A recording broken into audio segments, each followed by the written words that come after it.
মহিউদ্দিন, স্বাগত জানাচ্ছি আপনাকে। একের পর এক সরকারি কর্মকর্তা কর্মচারীদের দুর্নীতির খবর বের হয়ে আসছে গণমাধ্যমে। এবার আমরা দেখলাম যে অবৈধভাবে ৩ কোটি টাকার সম্পদ অর্জন ও ৮ কোটি টাকা সম্পদের তথ্য গোপন করায় শামসুদ্দোহা ও তার স্ত্রীর বিরুদ্ধে অভিযোগপত্র দিয়েছে দুদক। পুরো প্রক্রিয়াটি আমাদের বলবেন। আসলে তার বিরুদ্ধে যে মামলাটি হয়েছে শামসুদ্দোহার বিরুদ্ধে, সেটি হয়েছে ২০১৯ সালের দিকে। তখন বিষয়টি ওইভাবে আলোচনা আসে নাই। এখন যেহেতু সরকারি কর্মকর্তাদের বিভিন্ন স্থলের বের হয়ে আসছে, যার কারণে ইতিমধ্যে বিষয়টি আলোচনায় চলে এসছে। তার সম্পদ যে জব্দ করা হয়েছে সেটিও করা হয়েছে কিন্তু মার্চ মাসে। তো এখন নতুন যে খবর সেটি হচ্ছে আজকে তার সেই যে মামলাটা ২০১৯ সালে হয়েছিল সেই মামলার চার্জশিটে আদালতে অভিযোগপত্রটা জমা দেওয়া হয়েছে।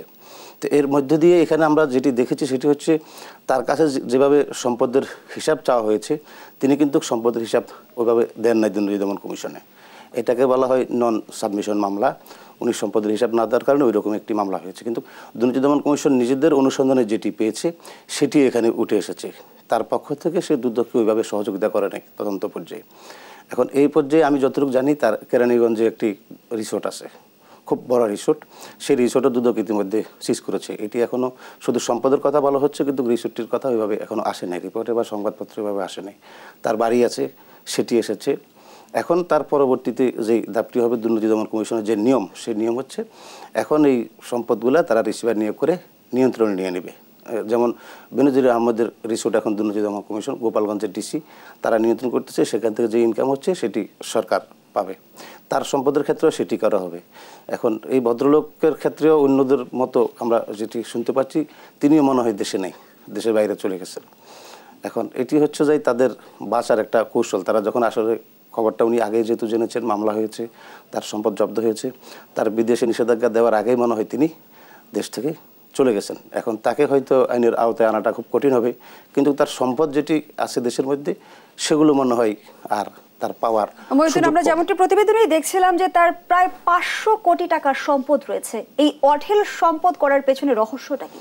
এটি করার পেছনে রহস্য যেটি সেটি হচ্ছে যে তার যে ক্ষমতার অপব্যবহার। সে খুব গুরুত্বপূর্ণ পদে ছিল, এর আগে পুলিশের অতিরিক্ত মহাপরিচালক ছিলেন তিনি। তার পরবর্তীতে তিনি যে বিআইডব্লিউটি এর চেয়ারম্যানের দায়িত্ব ছিলেন। বিআইডব্লিউটি হচ্ছে এমন একটি জায়গা, এখানে যে কাজ করে আপনি সেটা হচ্ছে অনেক সময় দেখা যায় নদী খনন করা হয়। এখন নদীটা আপনি কতটুকু খনন করেছেন এটা নদীর গভীরে গিয়ে তদন্ত করা সম্ভব না। এখানে একটা রিপোর্ট দিয়ে বলা হচ্ছে যে এত কোটি টাকার কাজ করা হয়েছে, সেই টাকাটা তুলে নিয়ে যাওয়া হয়। আবার আপনি যখন বলবেন যে নদী ভরাট করা হয়েছে, নদীর মধ্যে আপনি পানি দিবেন, কতটুকু মাটি দিবেন বা বস্তা দিবেন, যাই দিবেন, এটি আসলে কত বস্তা দিয়েছেন, কীভাবে চলে গিয়েছে সেটি কিন্তু তদন্ত করা সম্ভব না। স্রোতের সাথে বলে যে চলে গেছে, এখানে দিছি ওখানে চলে গেছে। তো ওই জায়গা থেকে মনে হয় ওখানে দুর্নীতি করাটা সহজ ছিল। আর উনি মনে হয় যে সেই পথটা খুব বেশি নিয়েছেন, যার কারণে এই ব্যক্তির এত সম্পদের পরিমাণ হয়েছে বা এই বিপুল পরিমাণ সম্পদ তিনি বানাতে সক্ষম হয়েছেন। এই যে আমরা একের পর এক কর্মকর্তার দুর্নীতির খবর জানতে পারছি, শুরুটা কিন্তু হয়েছিল বেনজির কাণ্ড দিয়ে। আর সেই বেনজির, তার স্ত্রী এবং 2 সন্তানের সম্পদের তথ্য জানতে চেয়েছে দুদক। সেই সঙ্গে মতিউর রহমানের পরিবারের সম্পদের তথ্য জানতে চেয়ে নোটিশ জারি করেছে। কতদিনের মধ্যে এর জবাব দিতে হবে? এটি হচ্ছে এর আগে কিন্তু বেনজির আহমেদকে 2 দফায় তলব করা হয়েছে, তিনি সাড়া দেননি। 2বারে তিনি সময় নিয়েছেন। সেখানেও কিন্তু একটু জটিলতা আছে। সময়টা যেই প্রক্রিয়ায় চাওয়া দরকার ছিল সেই প্রক্রিয়াগুলো মনে হয় সঠিক ছিল না। তারপরেও দুর্নীতি দমন কমিশন যেহেতু তিনি দেশে নাই, তারা বেনজির আহমেদকে আইনের আওতায় আনা সহজ। সেটি হচ্ছে তিনি যেহেতু সরকারি চাকরি করেছেন, তার বিরুদ্ধে একটা মামলা যে সেইভাবে দুর্নীতির একটা মামলা করা যায়। তার বিরুদ্ধে যদি দুর্নীতির একটি মামলা করা হয়, সেক্ষেত্রে তার পরিবারের অন্য সদস্যের নামে যে সম্পদ আছে সেটি কিন্তু আইনের আওতায় আসবে না। দুর্নীতি দমন কমিশন সেই জিনিস বিবেচনা করে তারা চিন্তা করেছে যেহেতু সম্পদ তার চেয়ে তার পরিবারের লোকজনের নামে বেশি, অবৈধ সম্পদের যে হিসাবটা, এই হিসাবটা চাওয়ার কারণ হচ্ছে তার পরিবারকে আইনের আওতায় নিয়ে আসা এবং তাদের সম্পদগুলো যেন দুর্নীতি দমন কমিশন জব্দ করতে পারে, নিয়ন্ত্রণ নিতে পারে, আইনিভাবে যেন পরবর্তীতে কোনো অসুবিধা না হয়, সেজন্য মূলত তাকে অবৈধ সম্পদের নোটিশটা করা হয়েছে।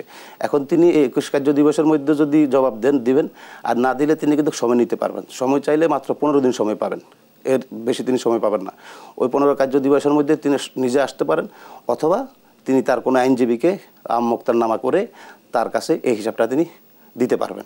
কিন্তু মহিউদ্দিন আহমেদ, এখানেই তো আসলে প্রশ্ন কিংবা শঙ্কা জাগে। 2 দফায় সময় পেয়েও কিন্তু বেনজির দুদকে উপস্থিত হয়নি। তথ্য বিবরণী সম্পদের যে দিতে বলা হয়েছে, সেটি দেওয়ার সম্ভাবনা কতটুকু? সেটি আমার কাছে মনে হচ্ছে তিনি মনে হয় এই সুযোগটা তিনি নেবেন না। কেন নেবেন না? তিনি যদি সম্পদের হিসাবটি দেন, তাহলে দুর্নীতি দমন কমিশনের কাজ করা আরও সহজ হবে। সেটি হচ্ছে তিনি একটি তথ্য দিয়ে দিলেন, পরবর্তী তারা ওইটা ধরে এগিয়ে যাবেন।